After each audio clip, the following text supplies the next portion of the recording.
Thank you for joining us today at noon. I'm Brianna Fernandez. Today we start in Michigan, where school shooters' parents were just sentenced. Jennifer and James Crumley are the first parents ever convicted in their child's mass shooting here in the U.S. They will spend at least 10 years in prison. They were found guilty of 4 counts of involuntary manslaughter in connection to their son's shooting spree. The Crumley's teen son pleaded guilty as an adult to the 2021 shooting and sentenced to life in prison. Prosecutors presented evidence of an unsecured gun at home and indifference toward Ethan Crumley's mental health. The 15-year-old pulled a handgun from his backpack and shot inside the school. He was allowed to stay in school despite the discovery of a violent drawing earlier that day. New at noon, we've learned a fatal car crash yesterday might have been involved in road rage. Colorado State Patrol tells us a witness told them one of the drivers might have been driving aggressively. This crash happened early yesterday morning around 5:45. Colorado State Patrol tells us the driver of a 4Runner had been aggressively speeding against another car and lost control exiting I-25 onto E-470. It rolled and eventually came to rest on E-470. That's when a Toyota truck hit a 4Runner. Now, the driver of the truck died. The driver of the 4Runner remains in the hospital. If you saw anything or know anything about this crash, please call Colorado State Patrol. That number is 303-445-1041. And then right now, Xcel's outage map is showing about 14,000 customers without power. Xcel told us more than 500 crew members are working to inspect lines, repair damage, and restore service. They also say some outages may last through today, especially in the Arvada and Boulder area. 5 school campuses in Jeffco are closed, and that's fewer than yesterday, but still no timeline for when power will come back on. While the power is still out, that means some traffic lights are out as well. It's been causing some problems for drivers. Now, the Boulder County Sheriff's Office is reminding everyone if the light isn't working or if it's flashing, you should definitely treat that as a 4-way stop and be extra careful at those intersections. And taking a live look at the flat irons from our Boulder camera, it looks beautiful out there. No clouds in the sky right now. It's a great day to get out and, of course, enjoy that Colorado spring weather as well. Keely, we had a crazy weekend. Hopefully that's not the case for folks this weekend.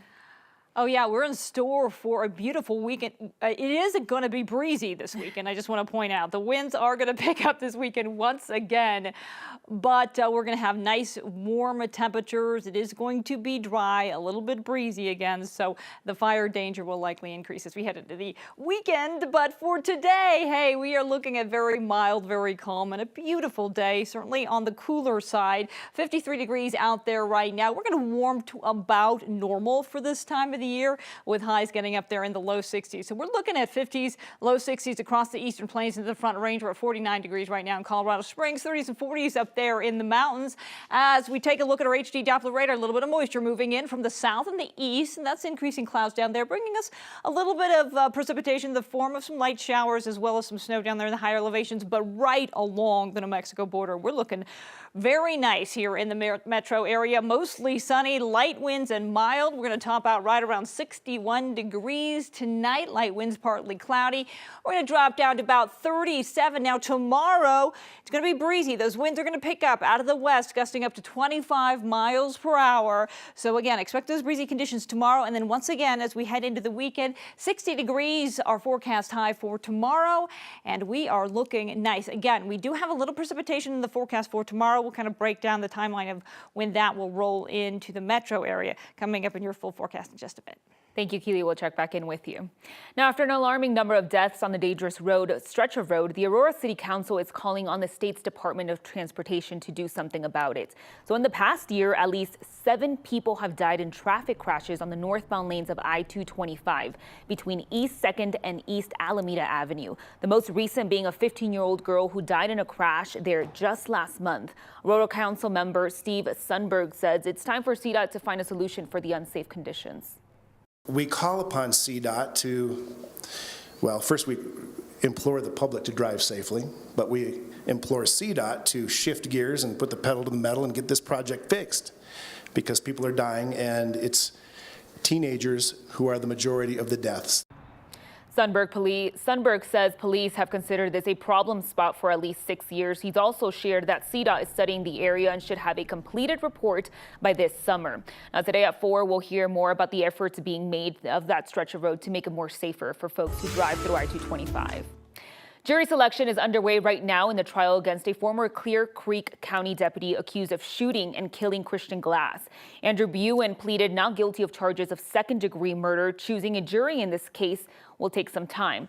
Our partners at the Denver Gazette report 1,500 people were summoned to potentially sit for the case, meaning 1 out of 6 eligible residents in Clear Creek County has been asked to potentially sit on this jury. These are people former Deputy Andrew Buan used to serve. Now they'll decide his fate. Buan is accused of second-degree murder. 2 years ago, body camera footage shows him shooting Christian Glass 5 times in the chest, killing him. Glass called 911 for help, appearing to a mental health crisis. Our 9 News legal expert Scott Robinson says just because a person is familiar with the case does not rule them out for a potential juror. What matters is whether they've made their minds up one way or the other as to how the case should come out. In any case involving widespread pretrial publicity, if a juror expresses knowledge that they've heard about the case, they've read about the case, typically a judge will take them and the lawyers back to chambers, because you don't want one potential juror to taint the rest of the folks that are in the courtroom. Once a jury is seated, the trial is scheduled to last at least 3 weeks. The Red Rocks concert season is in full swing. The most famous venue could look a little different than the last time you were there. We have 9 News reporter Courtney Yoon at Red Rocks today with a preview of what you can expect. Red Rocks is now 83 years old, and the team here says it takes a lot of maintenance to keep up with the fan experience. Crews were busy from November to March in the off-season making upgrades. The road on the south side of the venue has been repaved and parking lines are now in place. There's also a new berm with fencing and lighting, so it'll be safer for people coming up and down from shows. New water filling stations can be found at the top plaza that was closed for most of last year. You can expect concession stands to be open up there as well this concert season. The top circle parking area was also redone to fix some accessibility issues. Spokesperson for Red Rocks, Brian Kitt, says they've also started to use the Evolve Magnometer system. It's a scanning system meant to make security lines move much faster. The interesting thing about Red Rocks is it is a self-supporting venue, and so most of the projects that you see taking place here are actually funded. That upkeep is funded by fans who come year after year. So when you buy a beer, when you buy a ticket, when you buy a t-shirt, that money comes back and helps fund these. The restaurant here at the venue, the Shiprock Grill, is currently closed but being reconfigured and is supposed to open back up in May. They say that this year you can expect a lot more country music than you've ever heard before. Also classic artists like James Taylor, John Fogerty, and Diana Ross will be playing here this year. At Red Rocks, Courtney Yoon, 9 News. Tomorrow, attorneys representing Marshall Fire survivors will hold a virtual town hall to give updates on resources available in the community. People will be able to ask questions and talk about concerns. It will start tomorrow at 6 on Zoom. You can find that link to register on the Singleton Schreiber website.